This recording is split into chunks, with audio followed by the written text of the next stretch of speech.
Hey everybody, it's Lisa Young Sutton with another video. Now someone wrote to me recently and said she received an intuitive hit while reading for someone and she was nervous about sharing it because she had no idea if it was correct. So I thought this would make a great video. I'm going to begin by running through the layers of a reading because that's where you can see where intuition fits into Lenormand reading.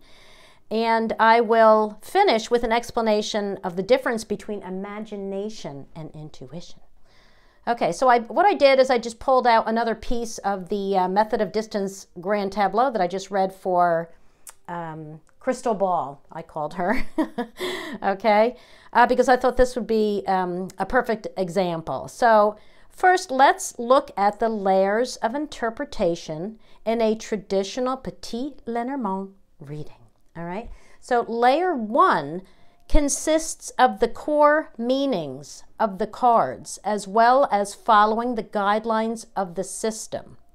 Now, in the original tableau system, the first layer of any reading consists of proximity. So that's why you see the seeker here, and the card that I'm reading for this example is the fish card. Now, if you recall, the cards that are near her are the box surrounding her, the cards that are immediately touching, and the next layer out. Okay, so that's all these cards. So that makes everything over here out of her comfort zone, out of reach for her. They are the far and the very far cards. Okay, so the first layer, because I am reading for the fish, the first layer would be the primary vibe or core meaning of this card, along with the system rule, which states that because this card is far from her, it's telling me that her cash flow is out of reach during the time frame of the spread. This is an 8-month spread, by the way. We could say that she doesn't have good control of her money at this time. This could be due to unexpected expenses, a loss of income, or simply extravagant spending. All right, so that's layer one. Layer one, again, is the core function of the card, the core meaning of the card that you're reading, and the proximity of that card to the seeker. That's layer one. Layer two is where I read the cards touching the fish. Okay, I also look at the cards touching her, but we're not going to do a whole reading here. All right, we're just going to focus on this. So I will read the cards touching the fish card for the second layer. And I will be focusing on, again, the core meanings of all these cards only. All right, so now this is important because no matter what, this is the information that's most likely to be correct, and it will set the stage for acceptance of everything else that you see throughout the reading when you are reading for other people. Okay, in other words, if you begin a reading for someone with intuitive hits and you're wrong, the seeker won't be open to much of what you say after that because, you know, you got off to a bad start, right? So start with the system and start with the core meanings of the cards. So now what are the primary vibes for these cards around the fish? The garden is the social card. The coffin is the card of endings. Okay? We could say that her social life is killing her finances. Okay? The house is the personal card, or it represents the home. The mountain is the card of obstacles or challenges. And the bouquet is the card of gratification and aesthetics. So what I said to her was she's putting too much money into beautifying the home, which is creating an obstacle, which is draining her money. Okay, so she was putting too much money into the inside and outside of this home. Okay, and that was correct. Okay, so she gave me a thumbs up on that, right? So what did I do then? I went to the third layer. Now this is where it really gets fun. I'll tell you what deck I'm using in a minute. Because here you're looking at the broader aspects of the cards and the descriptive meanings. Now, by this time, by the time you get to the third layer of your reading, you're already in the groove of the reading. It's flowing. And by working through your system, you've built confidence, okay? So now you're ready to see what your intuition wants to add. Now, for Crystal's reading, I saw the mountain with the garden as skiing. The mountain with the garden as skiing, right? And I saw the mountain and the bouquet as crystals or gemstones, right? Pretty crystals, pretty gemstones, right?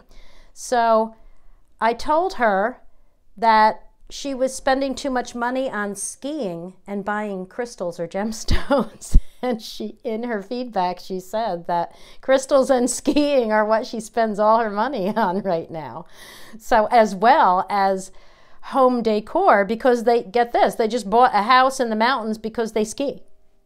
So she's putting all her money there. So is that wild or what? I know. The cards, you know, they just blow me away. Whee! Okay, so now how did I know this information was correct? Now we're getting to it, okay? By how it felt. And this is something that you will learn only with experience, all right? How can you differentiate between imagination and intuition? Firstly, within the realm of card reading, your established card meanings and your system for reading the cards have already set the stage. So intuitive hits will simply jive with the information you've already received. They're not going to be, you know, out in left field, right? They're going to go along with what you've already seen. So that, you know, that makes it a little easier for card readers, right? Okay, but intuition has a distinct feeling, and this is something that you need to learn. Imagination is something you conjure in your mind. You create imagination. So it takes you a while, it's thought out, and it sticks with you because you created it. So it's going to stick around, right? An intuitive hit, on the other hand, pops in out of nowhere. You did not conjure it, it just hit you. And it's there, and then it's gone in a flash. So you have to take note quickly before it's gone. I mean, when I am reading, I always have a pen and pad in front of me, or my hands are on the keyboard as I'm looking at the spread, because I am writing as I am looking, okay? All right, so the only way to learn how intuition feels is to practice it and receive feedback. Now, this means that you have to be open to being wrong. So, I mean, if you're afraid of being wrong, you won't trust your intuition and you'll never master the art of using it. So, you know, read for people who you trust and who you're willing to, you know, be wrong with and you know, not feel too badly about it, okay? Now, where do you feel intuition? You feel intuition in your gut, not your head, okay? Now, how does it come to you? Like I said, it comes in a flash. It's like from out in left field. It's instantaneous and not thought out. And what do you think about it? Like, how do you process it? If it just feels correct right out of the box. It feels good.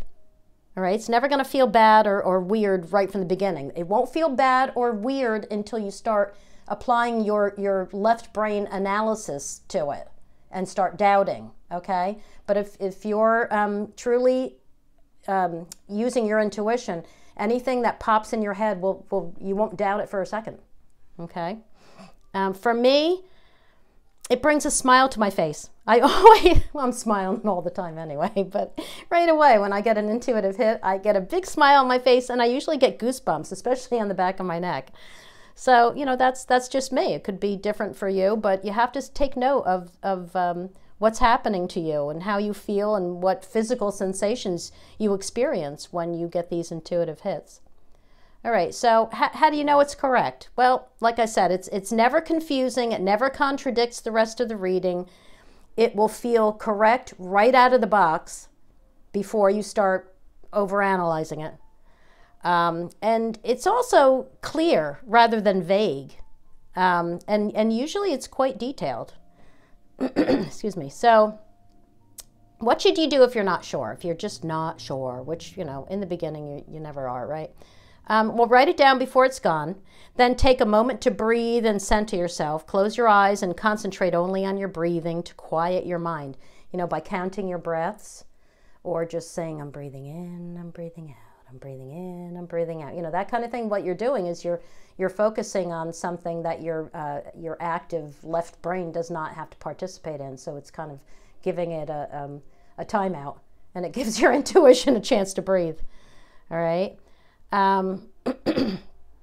So if you do that, if you center yourself and focus on your breathing for a minute and calm yourself down and quickly bring that information back into your head, does it still feel good? Okay. That's what you're looking for. All right. So don't forget that when you are reading for someone else, you can, like I said, you're passing along this type of information as the third layer. So you've already given them good, solid information that you're sure of, all right, to set the stage. Now, by the time you pass along this intuitive information, you got to remember that the seeker is your partner in this reading. So don't be afraid to get them involved in it. Ask them questions. I do it all the time. I say, like, are you spending money? I mean, I'm sure that's the way I said it to her. I probably said, are you by any chance spending too much money on skiing and crystals? Or that way, like I said, you've already given them so much accurate information, and you're asking them a question, and they won't care if they say, no, not really, but, whatever. Yeah, so, get them involved. Okay, so that is it, my friends. This was just a little Christmas gift for all of you, a little bonus video, because it is Christmas Eve, and I have some celebrating to do. So happy holidays to you all, and I will see you in a few days in the next video. And like I said, I did tell you I was going to share what deck I'm using. This is the 1889 Lenormand Oracle. Okay. Bye, everybody. Go and celebrate. Happy holidays.